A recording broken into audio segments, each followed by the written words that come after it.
Did you feel like they were able to make LeBron more uncomfortable in Game 2? I did not. I think what they did, however, was allowed LeBron to play more in the crowd. If you notice, when he started to penetrate, there was a second defender. There was a third defender. They started JaVale McGee to give them some size, to give them some athleticism, to give them some height, to take away LeBron's dunks. But if you look at these highlights, LeBron's still getting to the bucket. He's just not finishing. And so a lot of that, in my opinion, was fatigue. How can a guy who had 51 points in the previous game carrying such a load be able to duplicate that in Game 2? And that's more of what I saw. Them doubling his pick and rolls, them showing really hard, them picking him up 94 feet. But I also saw, again, LeBron still getting to the bucket, still getting to his spots, but it's not being as aggressive as he needs to be, and he will be in Game 3. You know what was fascinating to me at the beginning of the game, and now LeBron still finished with almost close to a triple-double, right? Put up crazy numbers, 29, I think 9 and 13.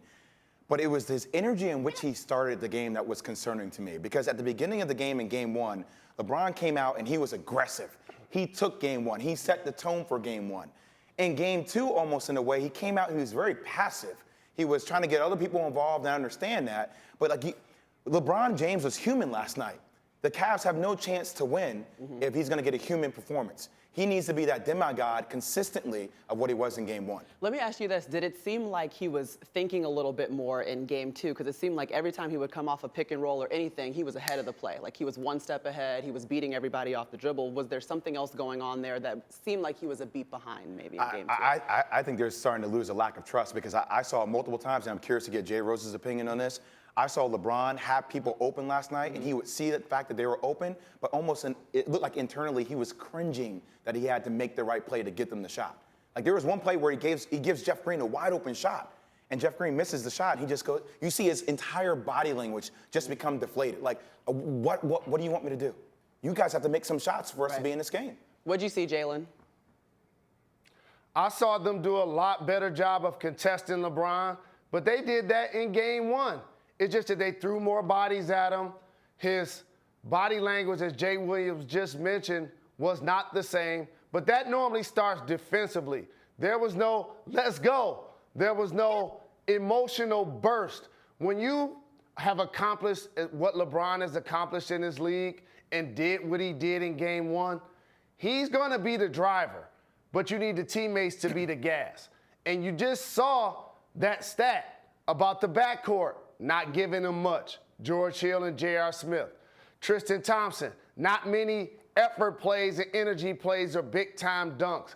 The same for Larry Nance. You could go down the line with Jeff Green. The only two guys that actually played normal to their regular season averages were LeBron James and Kevin Love. And that's just not going to be enough against these Golden State Warriors, especially on their home floor.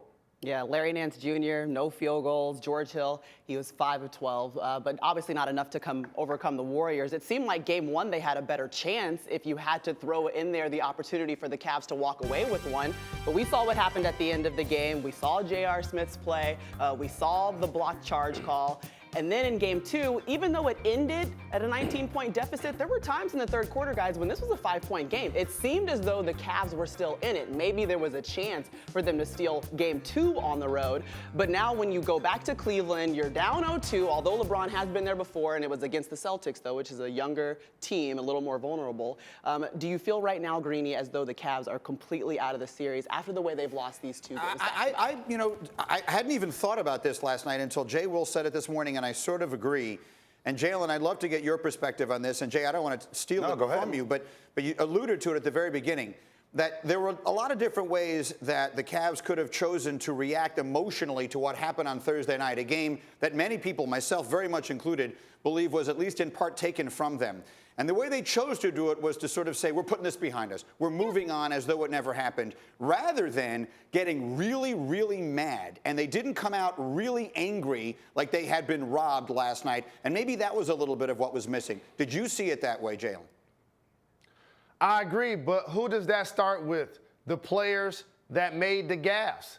George Hill, he came out, he was aggressive. He scored more than his season average, but it wasn't anything outstanding. J.R. Smith was getting the wrong MVP chance and the wrong cheers from the home crowd. You feel like he was going to come out and try to have one of those heat check type games, or one of those games where he just got down in a defensive stance and tried to give them a different level of enthusiasm on that end of the floor. But again, that starts with LeBron James. How he sets the tone defensively, emotionally, plays a lot psychologically with his teammates, and you have to give the Golden State Warriors a lot of credit.